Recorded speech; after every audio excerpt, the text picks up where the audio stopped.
গাজীপুর এখনও ঢাকার মতো জাঁকজমকপূর্ণ হয়ে ওঠেনি। গ্রামীণ স্নিগ্ধতা আজও মিশে আছে সেখানকার পথে ঘাটে।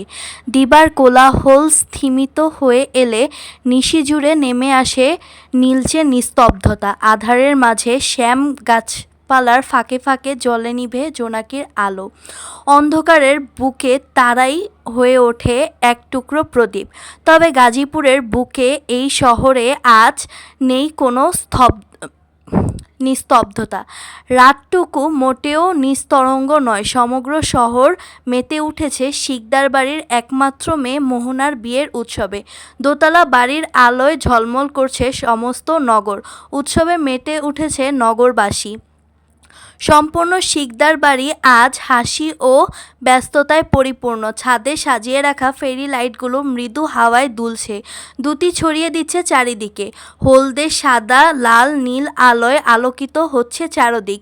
সকলের প্রফুল্লতা উজ্জ্বল করে তুলছে ধরণীকে। ছাদের এক কোণে স্টেজে নিকাব পরানোর আসর সবে শেষ হয়েছে, তবে কাজী সাহেব এখনও বিদায় নেননি। খেতে বসেছেন বরকনের সাথে লগ্নে। নিকার আনুষ্ঠানিকতা শেষে নববধূ তার নব্য শ্বশুরবাড়ির লোকজনের সাথে খেতে বসেছে। লগ্নের আসরে বরপক্ষের সঙ্গে আনন্দে মেতে উঠেছে কনেপক্ষরা। এই উৎসবমুখর পরিবেশে ছাদের সিঁড়ির প্রান্তে দাঁড়িয়ে রয়েছে উষ্ণতা রেহমান। আজ তার সবচাইতে প্রিয় বান্ধবী মোহনার বিয়ে, অথচ বরযাত্রী ও আত্মীয় স্বজনের ভিড় আর আনাগোনায় বান্ধবীর সাথে কথাই বলতে পারছে না সে। উষ্ণতার পরনে শোভা পাচ্ছে মেরুন রঙের সিল্কের শাড়ি। শাড়িতে নেই কোনো অতিরিক্ত কারুকাজ, তবে পাড়ের কাছে সামান্য কারুকাজ উষ্ণ আলোয় এমনভাবে ঝলমল করছে, দেখে মনে হচ্ছে গোধূলি লগ্নের শেষ আলোটুকু অপরূপা মোহিনী তার শাড়ির মাঝে লুকিয়ে রেখেছে। বিলীন হয়ে যেতে দেয়নি নীলাভ আসমানে। ঘন লম্বা রেশমি চুলগুলো খোপা করা, তাতে শোভা পাচ্ছে রক্তলাল গোলাপ। সাজটা খুব বেশি ভারী নয়।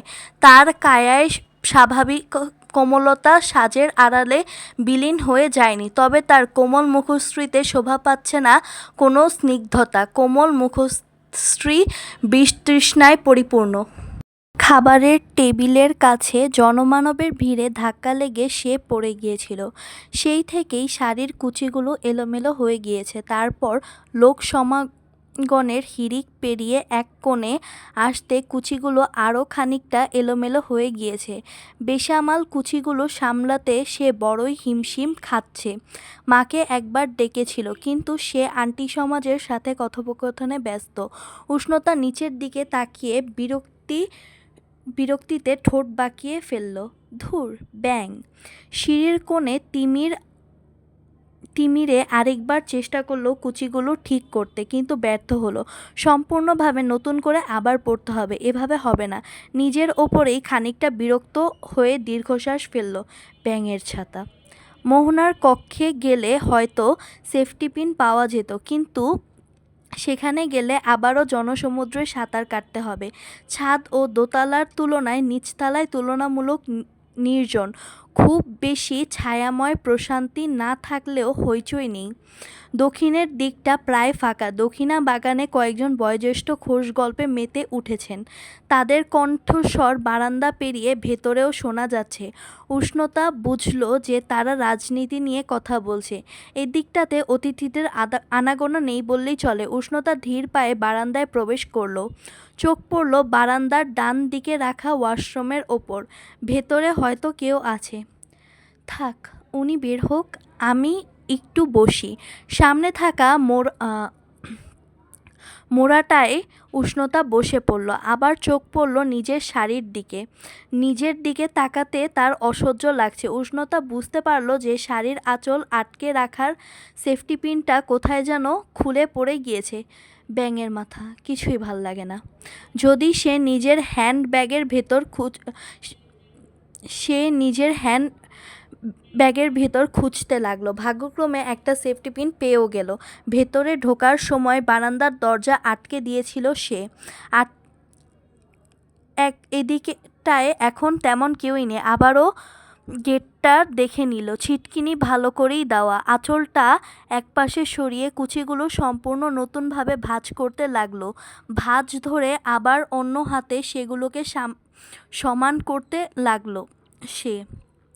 তখনই কড়াত করে ওয়াশরুমের দরজা খুলে গেল। উষ্ণতা চমকে উঠে পেছনে ঘুরে তাকালো। মুহূর্তেই তার শরীর স্থবির হয়ে উঠল। তার সামনে দণ্ডায়মান একজন পুরুষ।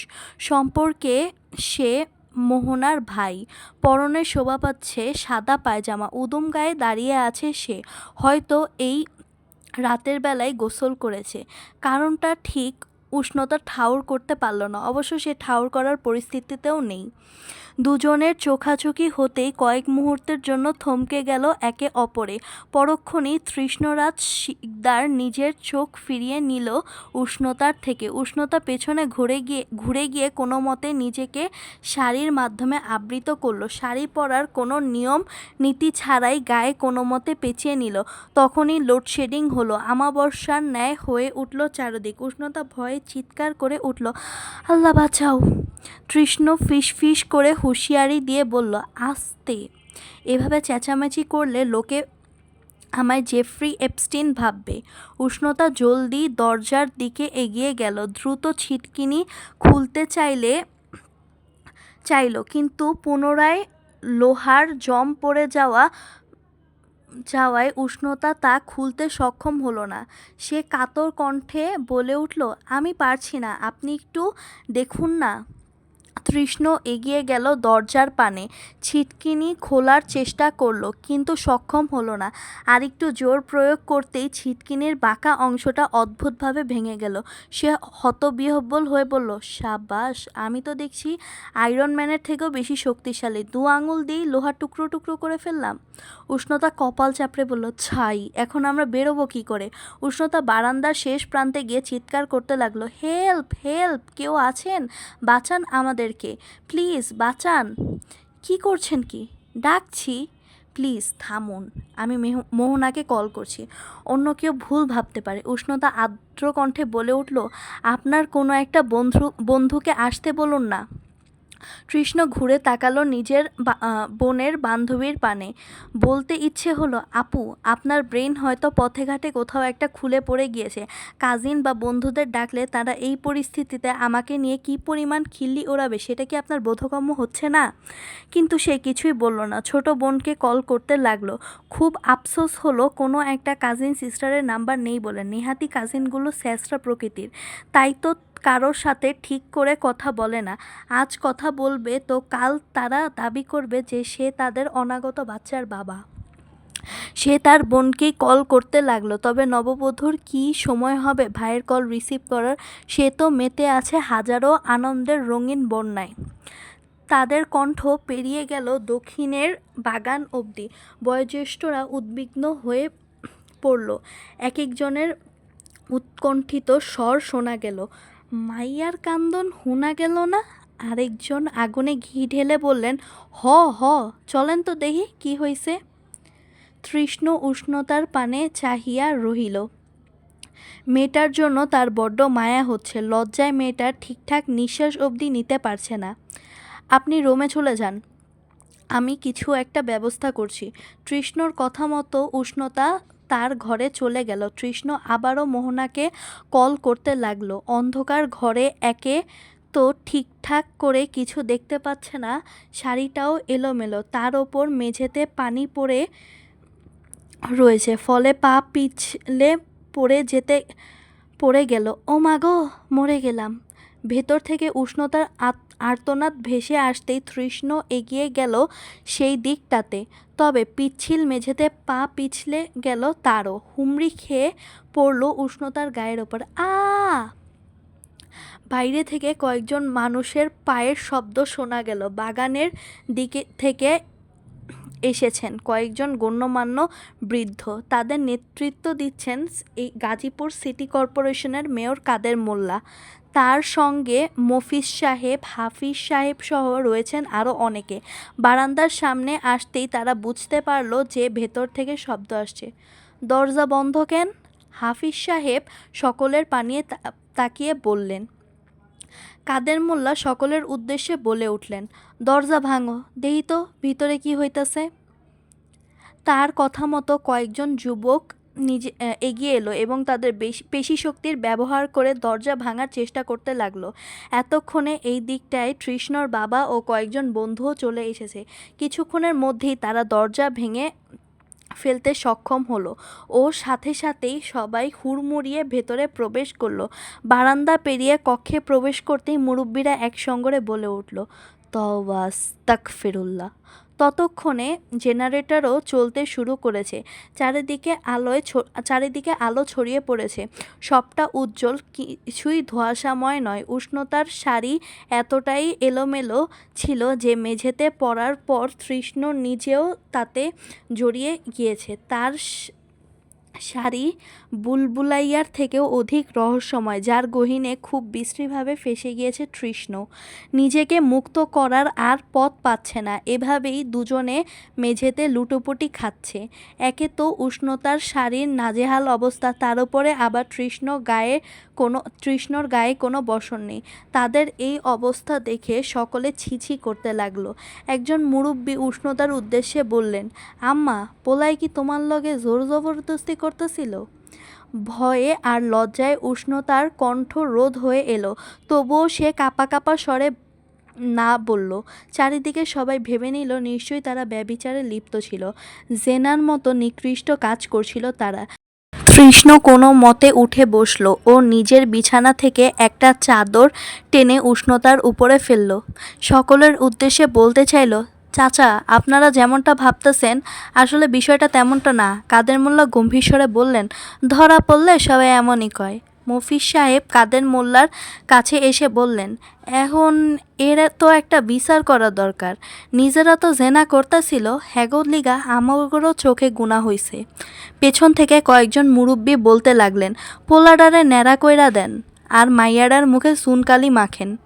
কাদের মোল্লা চাইলেই কোনো কঠোর সিদ্ধান্ত নিতে পারবেন না, কারণ সামনে থাকা ছেলেটা এমপির ছেলে। আবার এভাবে ছেড়েও দিলেও তার ক্ষমতার ওপরে আঁচ আসবে। তৃষ্ণর বাবা মাহবুব শিকদার এগিয়ে এলেন। উপস্থিত সকলের উদ্দেশ্যে বললেন, এখানে আপনারা কে কি দেখেছেন আমি জানি না। এই যে মেয়েটাকে দেখতে পাচ্ছেন, ও আমার বাড়ির লক্ষ্মী, আমার পুত্রবধূ। ওর সাথে আমার ছেলের আকদ হয়েছে। আমার ছেলে নিজ কক্ষে তার স্ত্রীর সঙ্গে কি করবে সেটার কৈফিয়ত নিশ্চয়ই সকলকে দিয়ে বেড়াবে না। তবে জানি আমার বক্তব্য শোনার পরেও আপনাদের মনে দ্বিধা থেকেই যাবে। এই দ্বিধা কিভাবে কাটাতে হবে আমার জানা নেই, আর আমি কাটাবও না। ওদের বিয়েটা ঢাকায় হয়েছিল। ওরা একজন আরেকজনকে পছন্দ করত। আমিও বাবা হিসেবে কোনো আপত্তি জানাইনি। ভেবেছিলাম আকদ করিয়ে রাখি, পরে মেয়েটার পড়াশোনা শেষ হলে বাড়ির বউ করে তুলে আনবো। কাবিননামা এই মুহূর্তে আমার কাছে নেই, ওদের ঢাকার বাড়িতে আছে। তবে আমার ছেলের বন্ধুরা বিয়েতে সাক্ষী ছিল। পরিস্থিতি বুঝে তৃষ্ণর কয়েকজন বন্ধু এগিয়ে এলো। তারা নিজেরাই বলতে লাগলো, আমরা নিজে দাঁড়িয়ে থেকে ওদের বিয়ে দিয়েছি। আঙ্কেল আন্টি সবাই ছিল, ওরা স্বামী স্ত্রী। হাফিজ সাহেব শিকদার সাহেবকে প্রশ্ন করলেন, বিয়া হইছে তয় আমরা জানি না কেন? মাহবুব শিকদার দ্বিধাহীন কণ্ঠে বললেন, ইচ্ছে ছিল মেয়ের বিয়ের পর সবাইকে জানাবো, বড় করে একটা বৌভাত করে সবাইকে দাওয়াত করব। দাওয়াত করার আগে সবাইকে বললে তখন সবাই ছিছি করতো। এমপি সাহেব কাউকে দাওয়াত দেয়নি ছেলের বিয়েতে। কাদের মোল্লা মাহবুব সাহেবের কাছে এগিয়ে এলেন ও বললেন, দেখুন ভাই, যেভাবেই হোক একটা ভুল বোঝাবুঝি কিন্তু হয়েছে। আমি বলবো আপনি ওদের আবারও বিয়ে দিয়ে দেন আর আপনার ঘরে বউকে তুলে আনেন। মাহবুব শিকদার মৃদু হেসে বললেন, তা তো অবশ্যই, আমি আজই ওদের আবারও বিয়ে দিব। মুরব্বীরা সকলে নিজেদের ভুল বুঝে প্রস্থান করলেন আর মাহবুব শিকদার এগিয়ে গেলেন ছাদের দিকে। আলোয় ভেসে থাকা সেই আনন্দময় মুহূর্তটুকু তার অদ্ভুত রকমের নিষ্প্রভ মনে হলো। সে ভিড়ের মাঝে একজন ছেলেকে পাঠালেন উষ্ণতার বাবাকে আনতে। তিনি দাঁড়িয়ে রয়েছেন সিঁড়ির কাছের আধারে।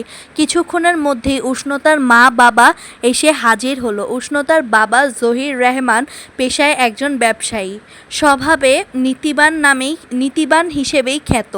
একমাত্র মেয়েকে ঘিরেই গড়ে উঠেছে তার সমগ্র পৃথিবী।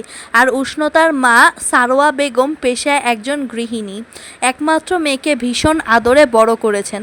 তারা সামনে আসতেই মাহবুব শিকদার তাদের সবটা খুলে বলতে লাগলেন। নিচের অনাকাঙ্ক্ষিত ঘটনার কথা খুব কৌশলে বলতে লাগলেন, এমন যেন মনে হয় যে তার নিছকই ভুল বোঝাবুঝি। তবে ভুল বোঝাবুঝি হোক আর যাই হোক, ছেলেমেয়েদের গায়ে কলঙ্ক লেপ্টে গিয়েছে, আর অভিভাবক হিসেবে আমাদেরই দায়িত্ব তাদের এরূপ অপ্রীতিকর পরিস্থিতি থেকে উদ্ধার করা। পরিশেষে তিনি অত্যন্ত সুকৌশলে বিবাহের প্রস্তাব রাখলেন। দেখুন জহির ভাই, আমাদের সন্তান সম্পূর্ণ নির্দোষ, সেটা আমি জানি, আপনি জানেন, কিন্তু 10 লোকের দেখাকে এখন অদৃশ্য করাও সম্ভব নয়। আপনার মেয়ের সম্মানের কথা আমি বুঝি, আমার আর আমার ছেলের বিষয়টাও আশা করছি যে আপনি বুঝবেন। অপবাদ ছড়িয়ে পড়তে সময় লাগে না, তাই আমি রাতের কথা রাতেই দাফন করতে চাচ্ছি। কাল সূর্যোদয়ের আগেই ওদের সম্পর্কে বৈধতা দিতে চাচ্ছি। এই বিষয়ে আপনার মতামতও আমি গ্রাহ্য করি। জহির রেহমান কিছুক্ষণ ভেবে বললেন, দেখুন উষ্ণতা আমার একমাত্র সন্তান, এভাবে এক রাতের মধ্যে যে কারোর হাতে আমি ওকে তুলে দিতে পারি না। আপনাদের চিনি, তবে সেটা দূর থেকে। আপনি বা আপনার ছেলে মানুষ হিসেবে কেমন সেটার সম্পর্কে আমি পুরোপুরি অবগত নই। জানি আপনারা রাজনীতি করেন, আলোচনায় আসতে গেলে সমালোচিতও হতে হয়, কিন্তু যা রটে তা কিছু হলেও তো বটে। মাহবুব শিকদার মুচকি হাসলেন ও বললেন, তবে রেহমান সাহেব, উষ্ণতা গ্রুপ অফ ইন্ডাস্ট্রিজ যে সরকারকে ফাঁকি দিয়ে জলপথে ডায়মন্ডের স্মাগলিং করে, তারও কিন্তু গুঞ্জন রয়েছে। আমিও কি ধরে নেব যে যা রটে তা কিছু হলেও বটে? জহির রেহমান বাঁকা হাসলেন। ব্ল্যাকমেল করছেন? মাহবুব শিকদার কণ্ঠে কিছুটা শ্লেষ মিশিয়ে বললেন, আপনাকে ব্ল্যাকমেল করার সাধ্য কি আমার মতো এক সাধারণ এমপির আছে? আপনি তো আমার মতো 5-10 জন এমপিকে নিজের পকেটে রাখেন। তাদের দুজনের কথার মাঝে ফোড়ন কেটে সারোয়া বেগম বললেন, আপনারা দয়া করে এই সব কিছু নিয়ে পরে আলোচনা করবেন। আর মাহবুব ভাই, আপনি আমাকে 5টা মিনিট সময় দিন, আমি ওনাকে রাজি করছি। আপনার ছেলেকে আমার ভীষণ পছন্দ হয়েছিল। আমি আগে থেকেই ভাবছিলাম এরকম একটা ছেলে যদি আমার মেয়ের জামাই হতো তাহলে কেমন হতো। চিন্তা করবেন না, আমি রাজি, তার মানে আমার স্বামীও রাজি। আমাকে কিছুক্ষণ সময় দিন, আমি ওনাকে বোঝাচ্ছি। সারোয়া বেগম জহির রেহমানকে কি বললেন সেটা মাহবুব শিকদার শুনতে পেলেন না। তারা কিছুটা দূরে গিয়ে আলোচনা করতে লাগলেন। তবে জহির রেহমান রাজি হয়ে গেলেন কিছুক্ষণের মধ্যেই। কিছু কিছু পুরুষের জন্য স্ত্রীর আজ্ঞা পালন না করা দুষ্কর। মাহবুব শিকদার নিজেও একই নৌকার মাঝি ছিলেন, তবে প্রিয় সহধর্মিণী পৃথিবীর মায়া ত্যাগ করেছেন অনেক দিন হলো। স্মৃতির অন্তর্লোকে আজও রয়েছে তার বসবাস। এরপর সব কিছু যে কিভাবে কি করে হলো উষ্ণতা কিছুই বুঝতে পারল না। তার মনে হলো সে কোনো অচেনা স্বপ্নলোকের গোলকধাঁধায় হাঁটছে। মোহনার বিদায়ের সময় ঘনিয়ে এলো। মোহনা বাবা ও ভাইয়ের বুকে কান্নায় ভেঙে পড়ল। চারপাশের আনন্দঘন পরিবেশ হয়ে উঠল বিষাদময়। তবে নিয়তির রেখা কে খণ্ডন করতে পারে? যে নীড়ে তার জন্ম, সমাজের নিয়মে তাকে আজ সেই নীড়কেই ত্যাগ করতে হবে, ছাড়তে হবে আপনজন। অবশেষে সে সকল স্মৃতি ও আপনজনকে ফেলে নব্য জীবনের সূচনা করতে চলে গেল। উষ্ণতা এখন তৃষ্ণর কক্ষেই বসে আছে। কয়েকজন মহিলা এসে তাকে সুন্দর করে লাল টুকটুকে বউ সাজিয়ে দিয়ে গিয়েছে। তারা হয়তো মোহনার কাজিন বা কাজিনদের বউ। উষ্ণতার মা বাবাও এসেছিল তার সঙ্গে কথা বলতে। তারা সুনিপুণভাবে তাকে সবটা বুঝিয়ে দিয়ে গিয়েছে এবং মেয়ের থেকে মতামতও নিয়েছে এই বিয়ে বিষয়ে। একসময় কাজী এলো, তাকে কবুল বলতে বলা হলো। সে দ্বিধাহীন কণ্ঠে আলহামদুলিল্লাহ কবুল বলল। একটা সময় পর সবাই তাকে রেখে চলে গেল। মা বাবা এসেও তার থেকে বিদায় নিয়ে গিয়েছেন। তখন থেকেই সে একা একা বসে প্রহর গুনছে। কক্ষের জানালা খোলা, বাগান থেকে শিউলি, গন্ধরাজ, রজনীগন্ধা ও বেলির সুবাস ভেসে আসছে। সেই সুবাস পরিবেশকে আরও মাদকতাময় করে তুলছে। উষ্ণতা খাটের মাঝখানে মাথা নিচু করে বসে রয়েছে, হাতের চুড়িগুলো সামান্য কাঁপছে। ক্ষীণ আলোয় তার সৌন্দর্য আরও প্রস্ফুটিত হচ্ছে। হঠাৎ করে কারো একটা পদধ্বনি শোনা গেল। উষ্ণতার বুক ধপধপ করে উঠল, নিজেকে আরও খানিকটা গুটিয়ে নিল। তৃষ্ণ এগিয়ে এসে খাটের এক কোণে বসল। এরপর ধীরে ধীরে হাতটা বাড়িয়ে দিল। উষ্ণতার 2 হাত নিজের মুঠোয় মধ্যে ভরে নিল। উষ্ণতা লজ্জায় স্বামীর চোখে চোখ রাখতে পারল না। তবে তার স্বামীর দৃষ্টি নিবদ্ধ ছিল শুধু প্রিয়তমা স্ত্রীর পানে। সে আলতো করে প্রেয়সীর কপালে ভালোবাসার পরশ এঁকে দিল ও আর্দ্র কণ্ঠে বলল, আজ এভাবে বিয়েটা না হলে কোনো একদিন কোনো একভাবে ঠিকই হতো, কারণ প্রথম সাক্ষাতেই তুমি তোমার মন দিয়ে আমার মনকে ছুঁয়েছ।